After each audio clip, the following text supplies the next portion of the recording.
मैं एक आम बिहारी हूँ। मेरी कहानी बहुत अलग है। सब जीने की कोशिश कर रहे हैं और मैं हर रोज मर रहा हूँ।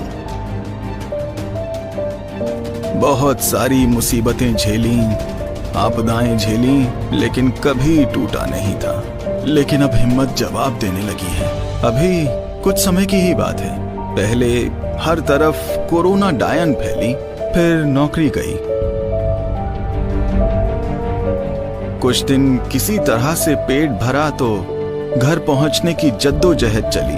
कभी पैदल चले, कभी साइकिल पर।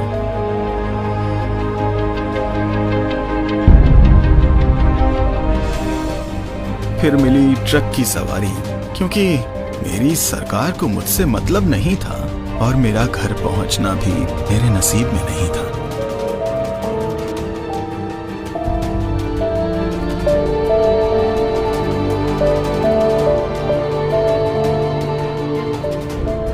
मैं कहीं औरैया में मरा पड़ा था, कहीं लखनऊ में रौंदा गया था। कभी भूख से तड़पता रहा, फिर भी घर पहुंचने की जिद रही तो भागलपुर में मर गया। कुछ खुद से मरा, कुछ व्यवस्था ने मारा। कई बार अपनों का साथ तो मिला, लेकिन वो भी तो मेरी ही तरह थे। संघर्ष उनका भी था। आखिर में मैं हारा। मरना मेरी नियति में नहीं था, पर सरकार ने कुव्यवस्था की कलम से लिख दिया था, क्योंकि मैं एक आम बिहारी था। कोई वीवीआईपी पासधारी विधायक नहीं। मेरे नसीब में शायद यही था। इसमें किसकी गलती दूं? बदकिस्मती मेरी ही है। इस निकम्मी सरकार ने झूठे ख्वाब दिखाए, मुझे ठगती रही और 15 साल तक बार बार चुनकर आती रही। नीतीश कुमार की बातों से मुझे लग रहा था मैं दुनिया का हर सुख पालूंगा, मगर 15 साल हो गए इंतजार करते करते, और अब सब कुछ गंवा कर जा रहा हूं।